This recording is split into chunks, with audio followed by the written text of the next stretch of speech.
Actually,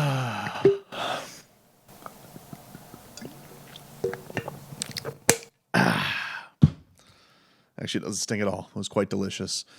What's up, everybody? Welcome on in. Hurting. Dolphins lose today, 33-17 to the San Francisco 49ers, driving them to 8-4 on the season. And this really what is going to be a hell of a test on this three-game trip. They lose in disappointing fashion. I think a lot of Dolphin fans are looking at this and saying, man, a lot of opportunities there. You lose to their third-string quarterback. Couldn't get off the field on third down. Offense was a disaster for the most part. You were turning the football over. And not their best foot forward today, for sure. It was a poor game on a lot of fronts. You know, allowing Purdy to get too comfortable. Didn't really feel like he was running for his life too much unless you sent everybody, and even at those times he was carving you up. So tough day on some of the defensive situational football.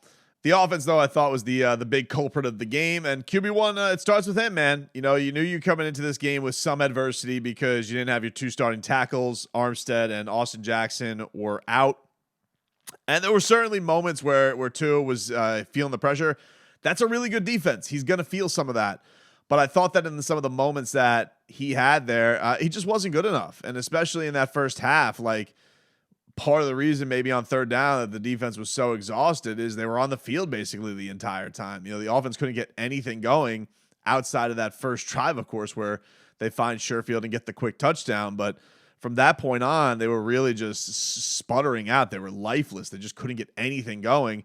Meanwhile, you were getting methodically picked apart by a rookie and really Christian McCaffrey. I mean, they couldn't do anything with him. And so, yeah, for Tua's standpoint, you know, when you finish the day 18-33, yes, with 295 and yes, with two touchdowns, okay, that's cool. But the two picks were catastrophic.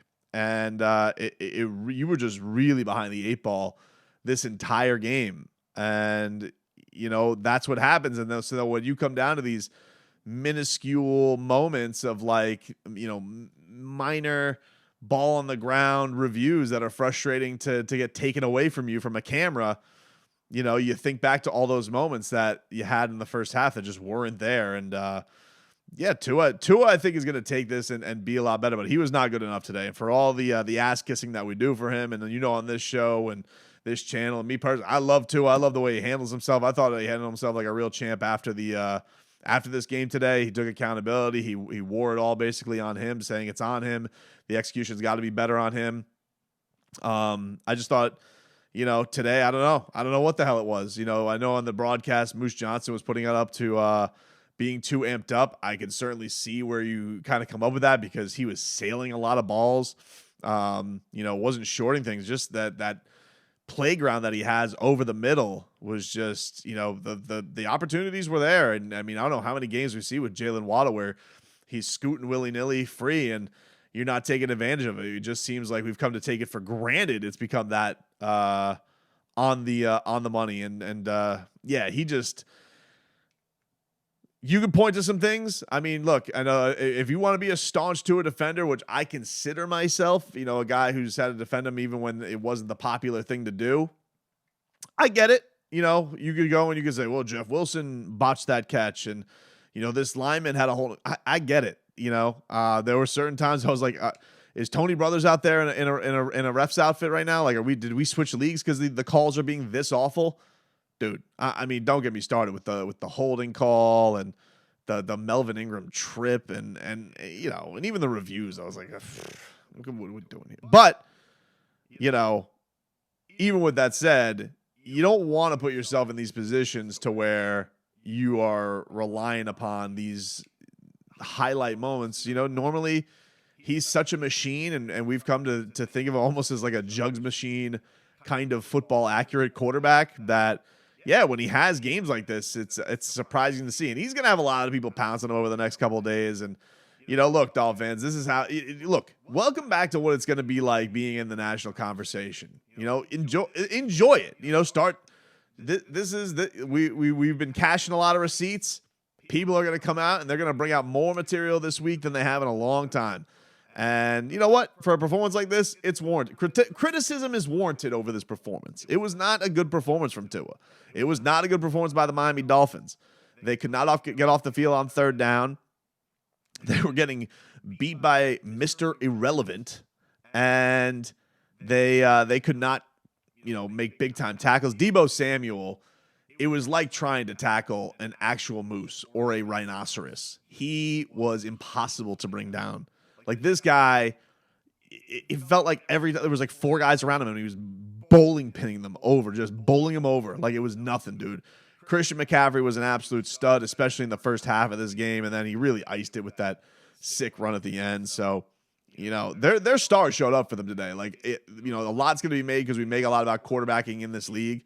And I would say this, for them, and the news came out that Jimmy Garoppolo's done for the year with a broken foot.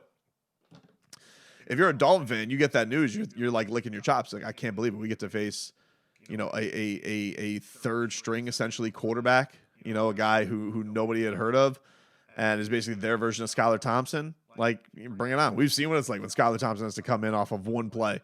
It's not great, dude. And for them to be so systematic and really show up for him, I think you got to give credit to that team. You got to give credit to Kyle Shanahan. And yeah, I think Josh Boyer has to look at his defense and look at himself and be like, man, I can't believe we blew a chance like this, even knowing that, they have a lot of star power. You got carved up by a no-name on third down. It was a tough watch from that standpoint. But we make so much about quarterbacking. Getting back to my point, we make so much about quarterbacking, but really, this is a team that's really not defined by their quarterback. They didn't even want Jimmy Garoppolo to be their quarterback this year. They wanted to turn the page. And to get what they got today from Christian McCaffrey, to get what they got from Deebo Samuel, to get what they got from Nick Bosa, their stars showed up in a huge, huge way. And the Miami Dolphins, on the other side of it, the only star to really show up for Miami today was Tyreek Hill. Everybody else, Tua, not good enough by a long stretch. Your defense, not good enough in a long stretch. Jalen Waddle, one of his least impactful games of the year. Now, a lot of that wasn't on him. I don't want to put it really on Jalen, but you get my point, is that a lot of their stars showed up better than your stars did. And I think that this is not catastrophic. I don't feel like the Dolphins were exposed. I feel like they blew a game, a game that even late they were in. And the thing that I think I'm most disappointed in is that we cannot sit here celebrating just the giant balls on Mike McDaniel. Wheelbarrow. If what he did early in the season was wheelbarrow, what he did today was like I don't know what the hell you want to put it, like a pickup truck full of balls. Like, it was ridiculous. Fourth down on your own 18, and he goes for it with plenty of time left in the game. I really, really wanted that to be rewarded with a touchdown. I really, really did. I really wanted that to be rewarded with him going in the league, because that was just such onions from McCochin. And you can tell that he wanted this one. Like, look, when you saw the review on the Mike Gesicki catch, initially, of course, we all thought that was a catch, because if it was, we all had the back angle of it. But when they didn't get that challenge, how pissed off he was. First time we really seen him that pissed. We had seen Mike McDaniel that upset. And I thought he coached a good game. I really did. I thought that there were really some opportunities there, some play setups. That one to Jeff Wilson, I mean, it was right in there. You got to come up with some plays for your quarterback. You do. Especially on a day when he's having a tough day like that. And they just didn't. So I really feel like there's no such thing as I don't want to say, oh, this will be a positive for them in the long run. Losing sucks. I don't want to hear that. Losing sucks. They weren't good enough to win today. Their quarterback wasn't good enough to win today. The defense, everybody, you get the point. And I do hope that they take this and they harbor it and they learn from it, because there were really some critical errors at critical times. The penalties at the wrong time, the drops at the wrong time, the interceptions at the wrong time. My God, dude, I got to tell you, I was so here's the situation. I was my wife was out at a concert, so I'm ordering something, making my kids hungry. My daughter's hungry. Son, he eats a burrito, left over from Chipotle earlier. Daughter, so he's not hungry for dinner. He ate the second half of his burrito. He was good to go. And the daughter's hungry, which is good. The son, he doesn't like Chinese food. Daughter does. So I get on the phone, and very nice lady answers the phone, and she's taking my order, or about to take my order, because I wouldn't order at this time, but my daughter was hungry, so I had to order the food. And she's just like being so sweet. She's like, okay, well, what can I get for you? And as soon as like she starts asking me that, and I tell her, and then like she asks me to repeat it, and as soon as that happens, Tua throws the second interception. When I tell you it took everything in my power not to just scream the F word at the top of my lungs, I had to be held back with like such willpower from that point, because I didn't want to curse in this sweet lady's ear because of Tua's second interception. But that's where I was, dude. And look, I was, and even at that point, I was still at that, I was like, look, they're in a bad spot right now. They have played worse than piss poor at this point. Worse than piss poor. And for them, they're down 23-10 after the interception. They get a field goal. And even at that point, it's like, all right, it's third quarter. Just need one. Just need one game changer. And it was Tua the Cheetah. Sexy bomb, touchdown. And I really thought at that point, I was like, they're going to win this game. They're still going to win this game. But, when you put yourself in a position like that and you let that team have the success on third down like you did, and, you can't get them off the field, now you're here and you're being, you're putting fourth down giant balls calls on it. You're putting, the hopes that you can execute on fourth down and need these clutch plays to come through with it. And it wasn't good enough. And the big reason for that is because up until that, Tua had played the worst game you've ever seen up until that Tyreek Hill bomb, because it was a rough one. And for the offensive line concerns, they weren't, I thought they were okay. I thought the O-line played good enough to win.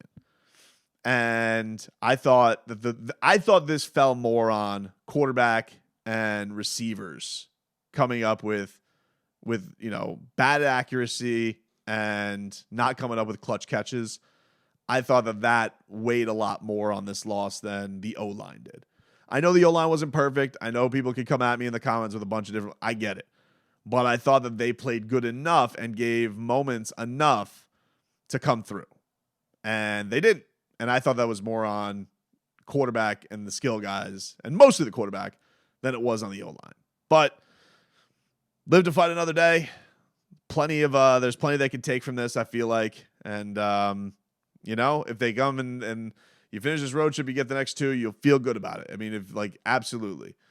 But this one's a kick in the junk for sure. I think a lot of Dolphin fans feel like that they didn't deserve to win. They definitely did not, but that they still could have pulled this one out, or maybe should have pulled this one out based on the circumstances of the game, and just couldn't do it. So, oh well.